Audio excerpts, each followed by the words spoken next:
I knew the mirrorless thing was for me. I shoot through a lot of objects and use a lot of flare and layering in my work, and having the real-time feedback on the back of the screen, very critical.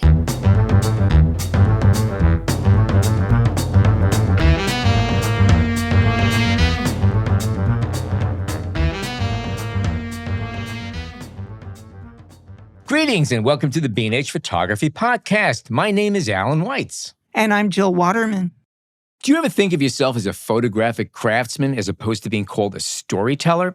Today we speak with someone who actually is the incomparable wedding photographer Sam Hurd. Sam is widely known for his creative visual effects using homespun tools like his Ring of Fire, which we'll be discussing during the chat. To mix things up from our standard fare, today's episode was recorded from our mobile studio at the B&H 2023 Depth of Field Conference. There we had exclusive access to leading pros just after they finished presenting at the Depth of Field main stage. In addition to catching up with Sam, we also had a lively chat with fashion and advertising photographer and Nikon Ambassador Dixie Dixon. We'll be speaking with Dixie after a break, but to start, here's Sam Hurd. Okay, we are at Depth of Field 2023, sponsored by B&H Photo, and we are speaking with Sam Hurd.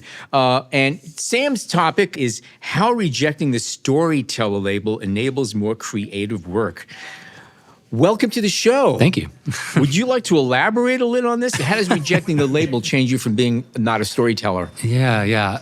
It's interesting. I played a little sneaky trick. I don't even know that David, who invited me to come speak and asked for a list of topics, I'm not sure he realized, but I sent him maybe 2 new ideas, and that title is the exact same title that I used the last time I was here in 2019. So I played a little experiment for myself. I didn't ever watch my talk from 2019. It's on like YouTube, and I didn't review the slides at all. I made a completely new presentation now in 2023 from the exact same title. So I'm very curious. I'm going to go home tonight or tomorrow and see how I've changed. I have a feeling I've changed a lot, but it's hard to measure those things. So it's just a weird experiment. So let's back to storytellers. Yeah. So I've always had an aversion to doing what everybody else is doing, and that's not. I think that's a common thing people feel, but where it really, really hit home for me was actually during another conference in Spain. So everybody's speaking Spanish. I was one of the only English speakers. I was a presenter, but I sat in and listened to a few other talks. And for whatever reason, they would give their presentation in Spanish, but say the word storyteller in English. I don't know if it's like a fancy thing, or if they're trying to emphasize something. And so this word stuck out like a sore thumb to me as I'm sitting there for a few hours listening to all these speakers. And I just realized like this has lost all meaning. Like just saying the word storyteller over and over and over in different random contexts, it doesn't make you a good storyteller. So sitting there, I started to just scrub my entire website of this word, because I was like, yeah, everybody has this everywhere. It's so oversaturated. I think it's safe for couples to assume there are going to be lots of stories from their wedding day. I don't need that to be my primary label. The trick was like, okay, what else can replace that? And I chose craftsman, which is kind of a clunky word. It's not super elegant. It doesn't feel quite right for photography, but it is a craft.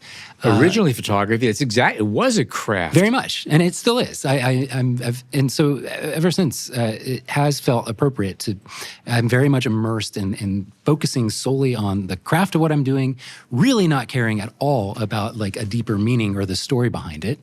However, that has started to change. I am finding a lot of my early work, because I've been doing this about 12 years, my work about 10 plus years old now, I'm so detached from and literally I remember it when I see it, but I wouldn't be able to recall it out of thin air. It's so long ago that the stories are starting to flow. It's weird. So I'm starting to reach a tipping point where maybe I'm moving past the craftsman phase, but that's only been very recently. I did not have that realization in 2019 or whenever my last talk was.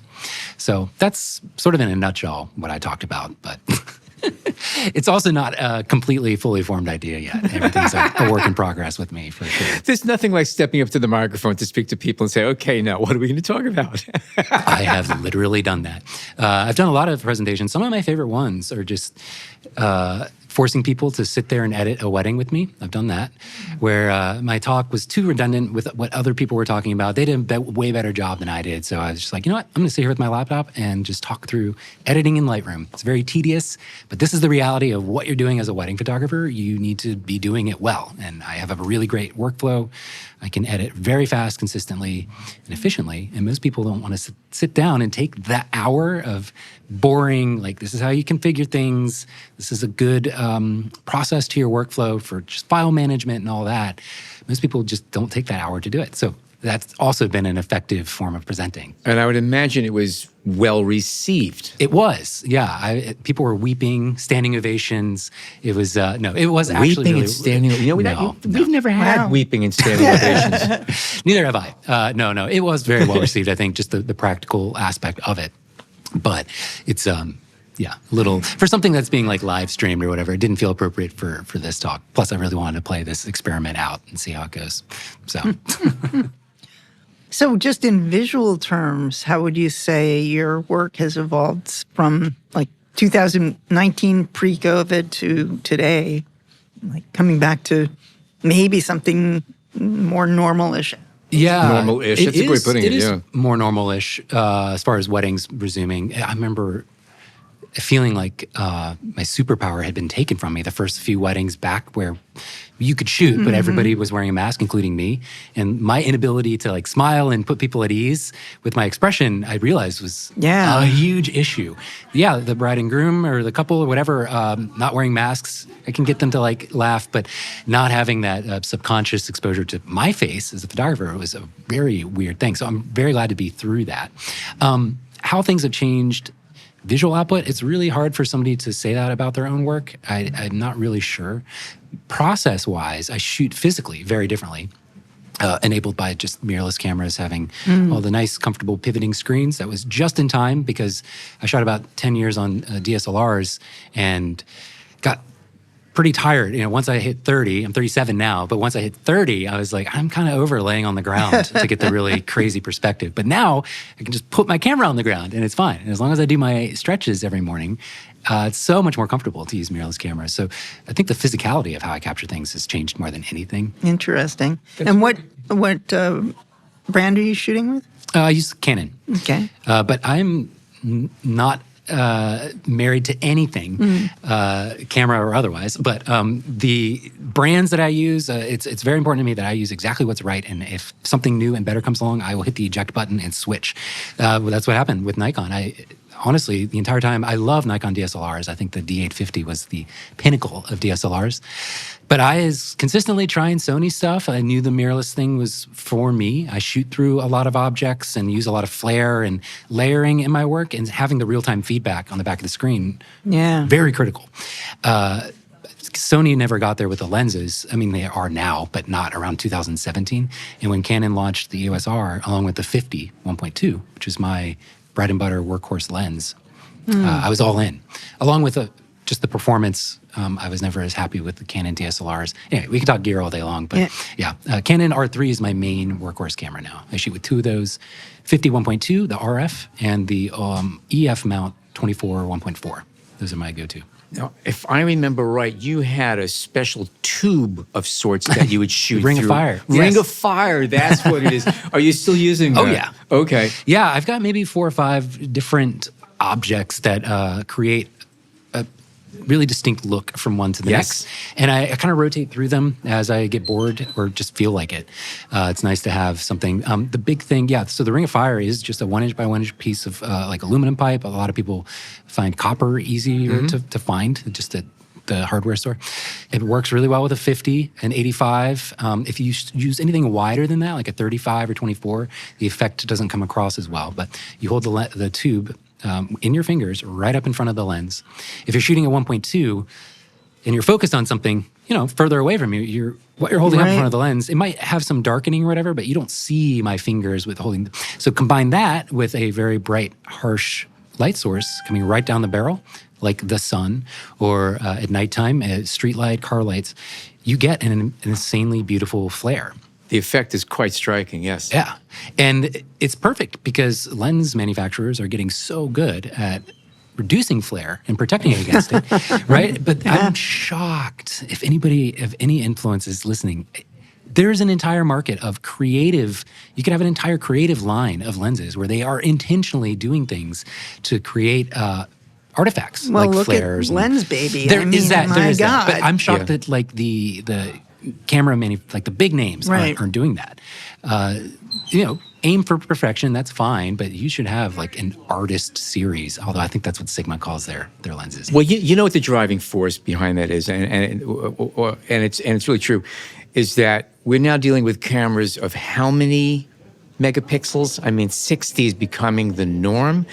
My iPhone is like Yeah. 50. Yeah, or yeah, whatever. yeah, It's like the file's uh-huh. 55 megabytes. Yeah, What and is they're happening? quite good. And they're really good. Extremely good. To have that kind of a sense with that kind of resolving power, you cannot use the lenses we had 20 years ago because it outruns it. You could see all the Totally. defects in the lens. So the glass has to be that much better because people are spending how much money and they're getting in at 100% resolution and they want to be able to see every That's damn true. detail in that pixel. But if the intention in the marketing is framed as it's not going to be perfect, then it has a very interesting character on purpose. I think there's plenty that could be made.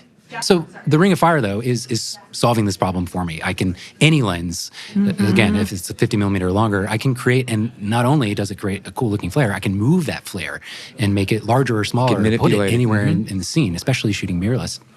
It's wonderful. So in a lot of ways, that's actually better than a lens. But I do have certain lenses that I still own. I've got the 50 1.0 EF mount lens that had a short run from Canon because it's a 1.0, an insanely shallow depth of Wow. field. And Yeah. Canon's autofocus in their film and DSLR, it couldn't It keep was up. too narrow Yeah. for it. Yeah, I couldn't do it. But mount that sucker even through an adapted EF to RF mount, and it performs beautifully. It is very accurate. It's still soft, but it's always soft, even if it's perfectly acquiring focus, but it's not like a problem. And that lens has a beautiful character, also a very unique flare. You know, something you have to keep in mind, because people talk about, oh, it's real sharp, sharp, sharp, sharp, sharp. And we're talking about image quality now and quality of light and quality of imagery itself. And somebody once mentioned to me that if you were to go to the, any museum like MoMA, any museum that has a large photographic collection, and you go to the curator and say, I'd like to see 100 of the most famous or highly sought after photographs, and you look at them, out of 100 photographs, about 6 of them will actually be very sharp. The rest of them are actually diffuse, blurred, okay? And the antithesis of what we look for in a sharp image, sharp does not necessarily make a good photograph. Totally. Yeah. Yeah. And that's something you always have to keep in mind. Absolutely. Yeah, I also, compared probably to most wedding photographers who tend to trend on a safer approach, I shoot the vast majority of my work wide open at 1.2. The 50 RF is sharp at 1.2, but there's some risk there in terms of like, the focus hits the nose and not the eye. Yeah, huh? Now we have a problem where clients might not be happy, but Well, Photoshop has a whole series of eyeballs. oh that yeah, you could just pop those in.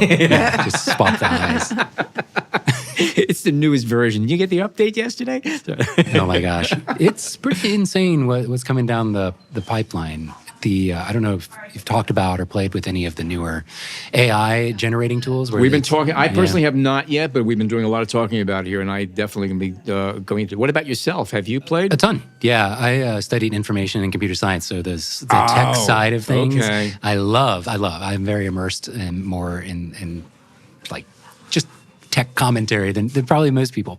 So yeah, I was really into what is actually happening here. What are these? You write a prompt and then it somehow just generates its own idea of what you want.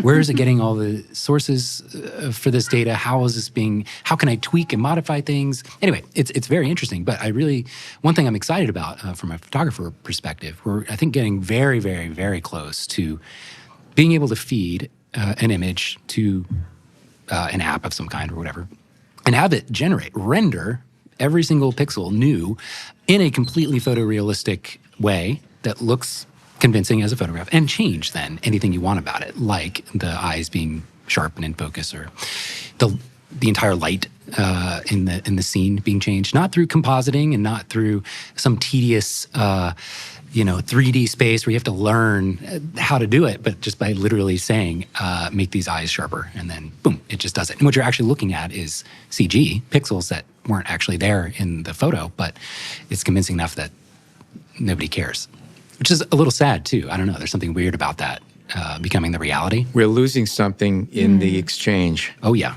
100%.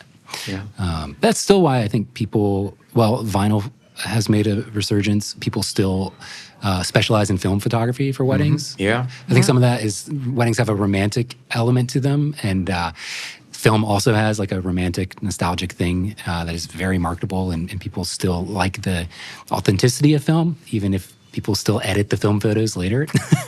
But so it's a weird time. No, there's actually a growing number of photographers that relish being able to sweat it for a few days before they know whether the shoot was successful or not, rather than get instant feedback. And it totally would inform your process in the moment, like your decision-making process, like for sure, sending off film. Or I did a little exercise, I don't know, this may be my second year shooting, where it's like, okay, everybody's fixated on film because it slows you down. It's like higher stakes. If you don't do a good job, like there's no going back. You don't know what you got for a few days.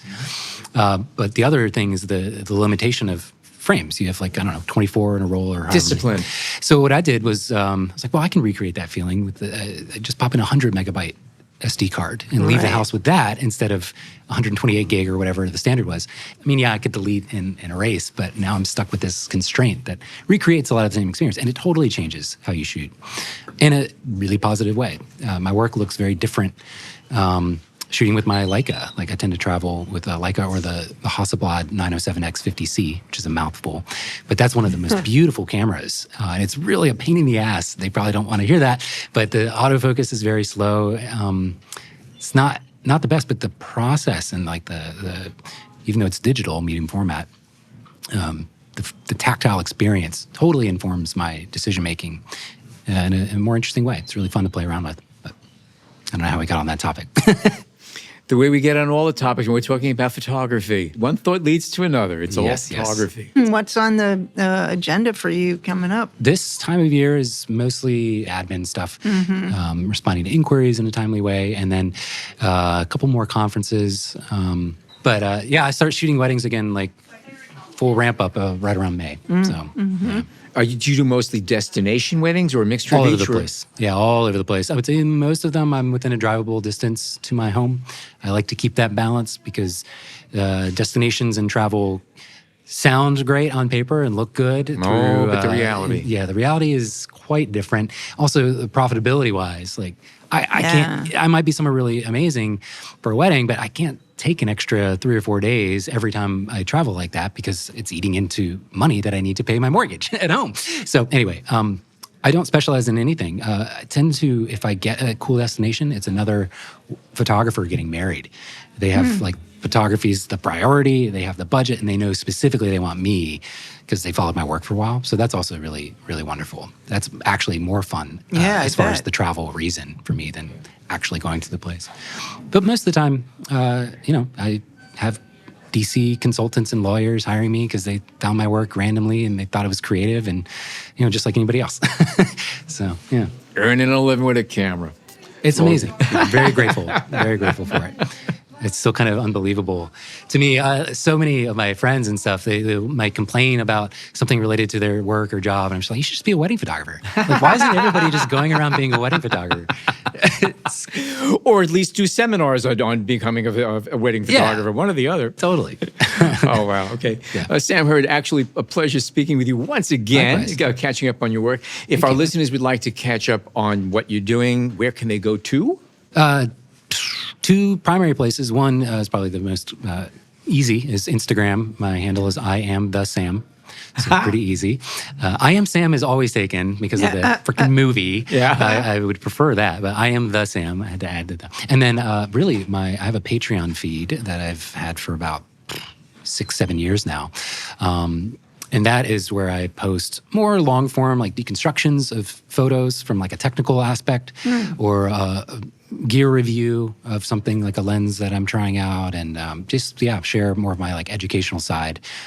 Is all done through Patreon. So patreon.com/Sam Hurd. Pretty easy to We will Google, have but- all of that on our Show notes. yes, on the show notes. It'll Show all notes, be awesome. there. Amazing. So Cool. people will be able to click on it and check out what you're doing.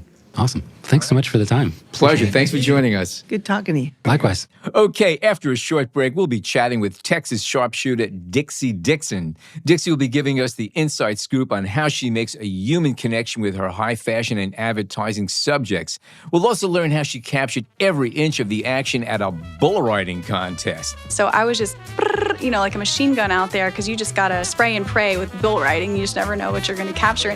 Stay tuned. We hope you're enjoying this edition of the B&H Photography Podcast. The best way to support the show is by subscribing on Apple Podcasts, Google Podcasts, Spotify, or wherever you get your podcasts. For links to gear and more information on today's guests, check out the show notes in your podcast app or visit our homepage on the B&H Explorer website and join the B&H Photography Podcast Facebook group. And now, back to the show. Okay, we are seated with Dixie Dixon, and her topic is fashion photography techniques, how to transform your portraits into high fashion works of art. So what's the secret? Ooh, the secret. There's so many secrets. Where do I start? Give us the elevator pitch. No. Yes, the elevator pitch. Absolutely. Well, I think a lot of fashion photography tends to be more mannequin-like.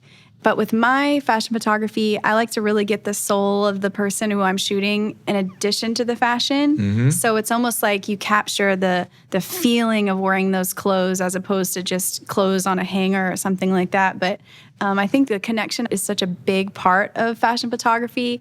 You've obviously got to nail the lighting. You got to nail the pose, you got to nail the environment, the location, but then the connection is what's gonna take it to that next level. And how do you do that? Because again, you could light a subject, you can get the most incredible looking human being, you can get the best fitting, everything could be just right there. Yes. And there's no life in it. So how do you draw that out? How do you make that human connection? Absolutely. It starts by doing a lot of research. So whoever I'm photographing, I will look up their social handles and try to get a sense of who they are via social media before even speaking with them.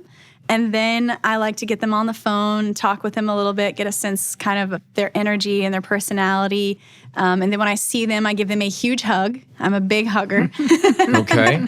And, you set the stage and then always have their favorite music playing when they arrive. So that immediately sets them at ease so that they can express like their personality in the photographs. Because I think the biggest part of photography is really putting people at ease so they can just be who they are. Yes. And then they can really exude their soul. And if it's a role they're playing in the fashion photography, they can kind of exude that role in the fashion photography. But I think it all stems from them being comfortable enough to express themselves. So your prep for a shoot goes more than testing lighting and things of that sort. You're really...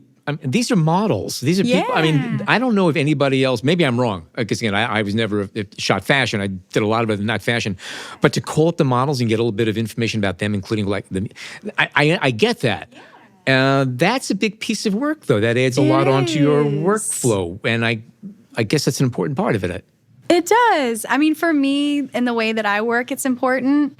I mean, a lot of photographers, if they're shooting catalog or something like that, it's not as big on that connection. But for the work that I do, it's such that human element, and I love getting to know people. So it really just gives me extra time to get to know people and express themselves on camera, and it's really such a big part of it. And then I do the mood boards as well before the shoot. So I put together the inspiration for every shoot. So I'll gather online images that express the hair and makeup I'm looking for, the lighting, the posing, and then I put it all together on a old school Pinterest board. So it's an actual cork board. So Pinterest is amazing. It's online, but I like things physical. And so I have this old cork board that I'll like use pin tacks and put up the pictures as inspiration. And then the models can kind of see, and everyone can kind of get on the same page and figure out where we're going with the shoot. And then they can bring their own personality into it.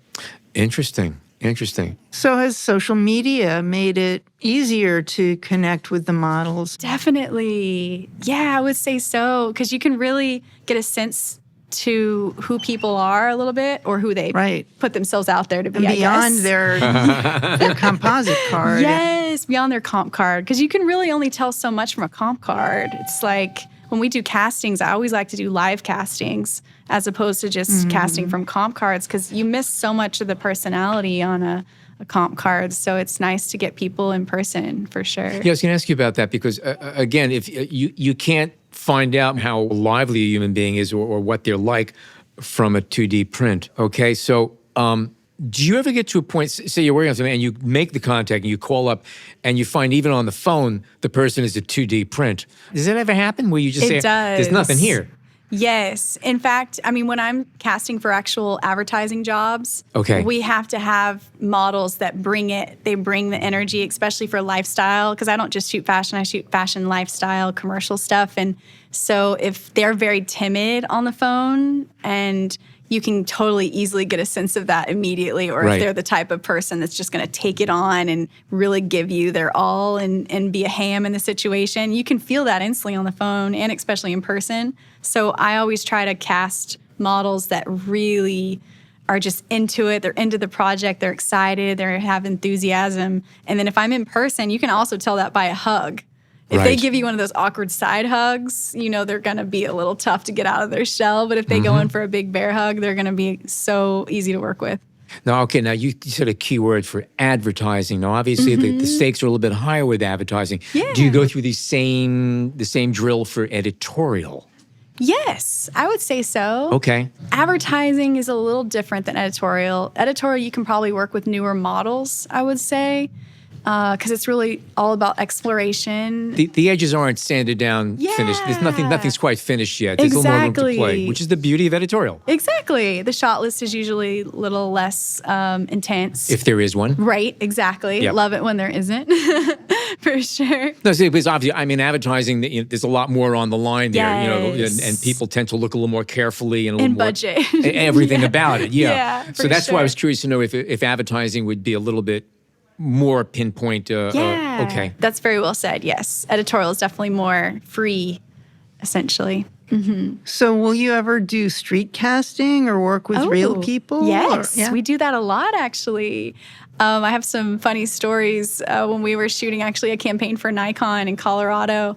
They wanted real folks, not professional models, and so we just walked around. We needed a skateboarder, so we went to the skateboard park, and I sat there with my producer for about an hour or two, and we're just kind of watching all the skateboarders, and I was like, we need that one. They're really good. And I'm super shy. I don't like to go up to people. And so I have my producer, Nancy, go up to them and just ask them if they want to be part of the photo shoot. And that skateboarder, he was amazing skateboarder guy, and he did all these cool tricks for the video, and then he ended up able to buy a car after that shoot. And it was a real life-changing experience for him. So it was really cool. Yeah, so we do real people all the time. Yeah. That's great. Yeah. And it's so fun. in a situation like that, do you ever keep in touch? Because you probably connect with them Definitely. on social media and then you hear these stories. And, Yes. Oh, wow. And they still will post behind the scenes from that shoot. And the other kids we photographed for that campaign, we found at a local college. So we actually did a casting at a college to find the other ones. And they came in with their, they did a quick headshot, and I got to meet them. And so we cast this cute friends group that ran around all over Colorado doing all these different, shots and whatnot. And we had a old Mustang, and it was for Nikon Japan. It was a really, really fun shoot. Nikon Japan with an old Mustang. How could you go wrong? Seriously, come on. Yes, and then I had to get a release from Ford. That Oh was my a gosh. tricky moment because Yeah. they won't use their, the iconic Mustangs in the ads. Oh. Because The emblem. The Yeah. emblem. And so before the shoot, I kept trying to get a hold, how hard it is to get a hold of somebody at Ford Motor Company. It's a huge company. So I ended up Facebooking the CEO. And you had to do, I mean, usually that should be the producer's Yeah, job. well, she was trying to. I think we had gotten to a point where like, Tag okay, let's teaming. just throw it all like on the wall and see who can get a hold of someone. And I Facebooked the CEO of Ford Motor Company, and he had a release to me the next morning. So I was like, wow, that worked out great. Did you ask him if he's good on a skateboard? You never know. Right? You get a package deal out of the whole I thing. I could have. So I hold that cell phone number very carefully, for if we have future shoots. I'm like, okay, we have someone at Ford. We can use a Ford Mustang. Any new shoot, you know what? I think a Ford Mustang would work in this. Yes. Just keep getting it in. Exactly. It could be your signature. Oh, with Ford Mustang. Okay, it's a Dixie Yes. shot. Okay, here we go. Exactly. Is there any one shoot or experience that's been really like the toughest thing that you've had to jump through hoops and Toughest produce? thing. Every production is tricky. The last one that we did recently for the new Nikkor 85 millimeter 1.2 that just released today, actually, we produced that in a week. Wow. Yeah, so it was intense because they needed everything really fast. And then I think they ended up changing the release date for some reason or something. I'm not sure, but they needed everything super fast. So that's really, it's time that really is Yeah. the yeah. tricky part, And the what time did you, crunch. What did you do? What did you shoot? Yeah, so we shot, they wanted a day of fashion and then a day of wedding portraiture. So we shot at a really cool location that had all this cool bokeh and all these lights in the background and kind of futuristic fashion, which I hadn't done a whole lot of. So that was a cool shoot day. And then the next day we shot at a really cool Spanish wedding venue and just really beautiful. We had a horse and just beautiful looks, just very natural light, bokeh, lots of bokeh, and man, that lens, I'm ready for it to ship.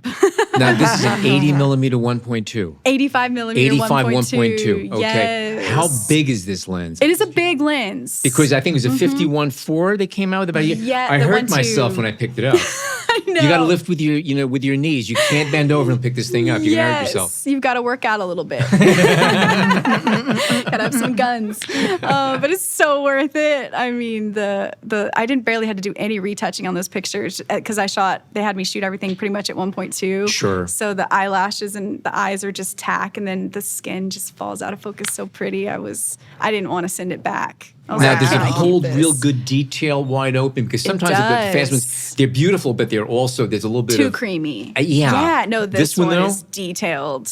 Okay, It is. that I'd like to see. Oh, yeah. I mean, it was pretty amazing to me, the texture that it still captured even at 1.2. You can just see so much detail, and with the eye autofocus. Because normally I would be a little bit scared to shoot 1.2 when I was focusing myself, moving the focus point around. But with the eye autofocus of the Z9, I mean, it was tack. I mean, every single shot, it was mind-blowing. So it was a fun shoot, for sure. That kind of amazed me. You really have to try hard to screw up a shot these days. The cameras are so good. Yes. That's the good news and the bad news, because it used to be you had to be a trained technician to be able to take a good picture under those Right. circumstances. Now the cameras are just doing it. So, I know, it's kinda you hand it to a scary. monkey and they'll take a great shot. Well, they could take a good shot. It is funny though, because I've done workshops, and it's funny how you can set up the situation, the model, the wardrobe, the lighting, all these things, and how different everyone's photographs are. At the end, I'm like, wait, you got that from the scenario that I set up? Yeah. Well, that brings us back to what you're kinda talking about. crazy. You make a connection to the model. Mm-hmm. That is what will separate your take from everybody else's take of that same True. exact situation. So that's a pretty good example of why you want to do that, okay? Because somebody just walks in. It could be all set up. The model could be standing there, but there's no chemistry because Right. there's no chemistry. You haven't established a relationship there yet. Right. It's more like paparazzi versus Exactly. connection. Yeah, Yeah. yeah. That's so well said. So, well, you said it. That's it, yeah. You said it even better. That's awesome.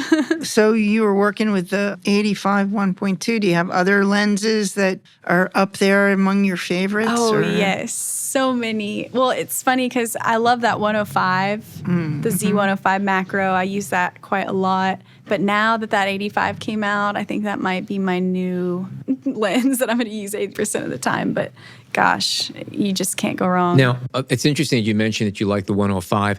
And I've heard a lot of people talk about the 105 versus a 105 macro. They're two different kind of lenses, no matter what brand it is, and I don't care when it was. And a lot of people find that macro lenses, first of all, they have a flatter plane of focus because the fact it is a technical lens meant to resolve high degrees of resolution. Right. Which is not desirable for a lot of people shooting fashion and things of that sort because it's a little bit too critical. My feeling is you could always dumb it down. You can't make it better. Right. So, but you don't find that to be the case with the Nikkor 105? I have 3 105s. To be quite honest, I'm kind of obsessed with that focal length.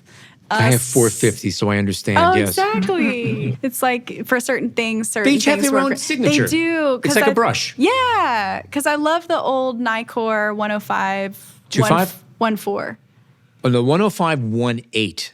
Okay, that's That was the manual. Is that the one you're referring to, the manual focus? They made a 105 1.8, which was a brilliant lens. Oh, cool. This one's autofocus. Okay, all right. Yeah. Then that would be an f2, I believe, if I am not mistaken. I could be mistaken. I think it was 1.4. Okay. Yeah, I think it's the Nikkor 1.4, and that one looks really cinematic. I still use that Okay. a lot.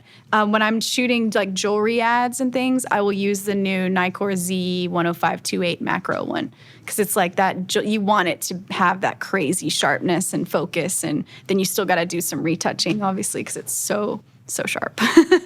Yeah, For sure. Yeah, that's actually for a lot of people, depending on what you're doing. But again, you could always dumb it down. You could always diffuse. Whereas if it's not sharp to begin with, there's just a limit to how much sharpening you can do. That's so and that whole true. thing. That's the one thing that I found about, I mean, not to toot Nikon's horn, but like I have retouchers that retouch all kinds of different images. Mm-hmm. And the retoucher that I use, he said that he's never seen cleaner files than the Nikon files from, say, from the D850 onward to like the Z9, the Z7 series. He's said they're already so sharp right out of the camera. And it's incredible because when I was growing up, you know, I would have to shoot whoever I was assisting, I would have to shoot their brand. So I've had been forced to shoot some other brands. And I would always be like, why aren't they sharp? But I just was always find that the skin tones and just right out of the camera, they look so clean. So, yeah, I've been a big fan. When did you switch over from DSLRs to the Z system, and how has it changed your shooting? That's a very good question. I kind of go kicking and screaming to adopting the new technology. I still have an iPhone 8. Whoa. So did I. I had 8 Yes. Plus, but I lost it. I had to buy a Oh, 14. It's a great camera, no. by the way. It is. It also makes phone calls. We always need the phone call aspect.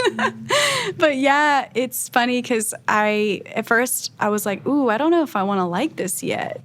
So it was a little bit of an adjustment because I love the D850 so much. That happened to be a very nice camera. It was. They got it right on that camera. They They really, really did. And I really could see why you did. might be a little hesitant about trying something new when you have something that works. Exactly. And then I switched, and I was because I shot the Z7 campaign, and man, after shooting that, I was like, okay, I get the mirrorless. I understand now. Just the shots that you can get, you probably a lot of times can't get with the DSLR. Like I was shooting bull riding the other day, and that was really fun. And it was crazy to me because I was with the Z9, and I can't remember what lens. I think I just had the 105 on there. And I was shooting these shots, and shoots 20 frames per second. And so I was just, like a machine gun out there because you just got to spray and pray with bull riding. You just never know what you're going to capture. And when I look back at those pictures, I saw things that I could not even have comprehended seeing with my own eyes. Like the bull riders, just the crazy positions they were in and getting thrown off these bulls and their fringe from their chaps flying in the air, and just, it was nuts. It was really cool to scroll back through those photos. Now, something curious about this, it's an interesting topic. Do the bulls get jealous when you hug the riders? Or do you hug the bulls also? Definitely hug the bulls. I'm just kidding. You got to soften up the subject a little bit. It's like, okay. Yeah, the bulls wouldn't take that very well. But actually, there was one bull that was really nice. He was kind of like Ferdinand. He was very chill. I got to go in its cage Okay. and Wow. meet it. Oh, and okay. pet Holy it. cow. Yes, because the owner told me that it was the one nice bull. And so it was kind of cool. It was kind of scary. Yeah. Scary. But I love animals, so I'm all for it. All in for it. For sure. Yeah, I've had to hang around a lot of bull in my time also, but it doesn't have no, we can cut that part out. You have to embrace it sometimes. What can I say? Just, amen to that. Actually, where are you based out of? I'm based actually in Fort Worth, Texas. That's right. Hence the bull riding. Yes, okay. very Texas. Okay, very Western. Yeah, I'm based there, but I do travel quite a lot. So it's been a really good home base. You know, I'm born and raised in Texas, so we like big, wide open spaces. I remember yesterday when I checked into my hotel, I was like, oh, wow, I forget how cute and little the hotel rooms are here. It was like, oh, wow, I just forgot. You know, I haven't been here in a little while. But it was cool. I mean, New York has such a great energy about it. And I always kind of thought that I would move to LA or New York after college, but I ended up staying home and kind of building my career there. And my mom had got sick at the time, and I was like, I can't, move at this point. But it was actually a really good thing that happened, because then I got to keep my overhead really low, build my business in Texas, and then travel for different jobs. So it's actually... You made all your mistakes in a smaller town. Exactly. My mom's great now, and she helps me out with my business a lot too. And so it's been really a blessing. So That's great. Excellent. Yeah. So what's coming up? What are you working on? Yeah. So hopefully working on a new book. So my second book. Nice. Fashion? Yeah. Okay. Well, fashion, it's going to be, like, I wrote that first book. It was about how to break into fashion photography, and it's kind of everything I learned up until this point. This one, I want to do less writing, more pictures. So I'm hoping to create a coffee table book around black and white fashion, and it's sort of still in the development process. So I'm still waiting for it to develop, if that makes sense. But hopefully this year will be that, and getting more and more into video too. Oh, So, interesting. Okay. yeah. Because of the cameras that you're using, or because of assignments, or just coming up that are more... Both. Okay. Yeah. Like for the 85 video that we did, we shot that all in Z9s, and pretty blown away by how everything looks so good. But I direct some TV commercials. All right. And I loved it. It's actually, I find it easier than shooting stills, oddly enough. That was really my question now, because going from stills where you're telling an entire story often in one image. Right. Now, once you press the button, you have to keep going and keep telling the story over a period of time. Yes. How did you find that transition?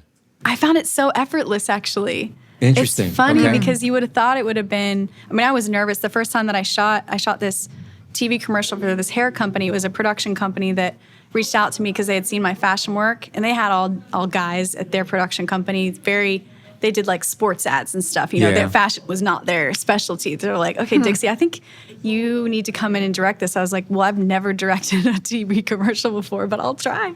And so they're like, no, we think you can do it. And they helped me along the way, but I came up with the storyboard. I think the shot list was like 2 pages long. We got them all within a day and set up the lighting, and just all moving images basically put together into music and a voiceover. It felt really effortless and fun. I loved it. And then it ended up winning an advertising award. Wow. And I was like, what? I was How many times did you pinch yourself over that one? It was very cool and very unexpected.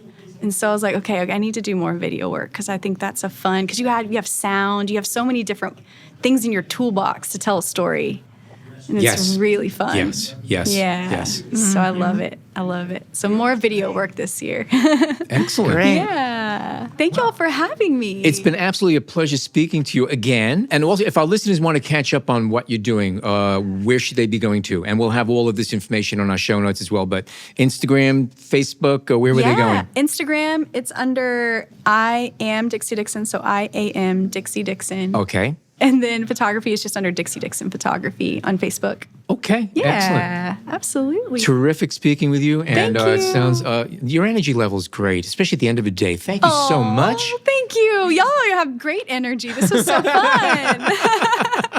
Really enjoyed it. Thank Yeah. All It's right. great having you on. you. Awesome. Take care. Thank you. Thank you. Okay, that's a wrap of another fine episode. We'd like to thank Dixie Dixon and Sam Hurd for the illuminating conversations, not to mention all of our colleagues at B&H who helped put together another great depth of field conference.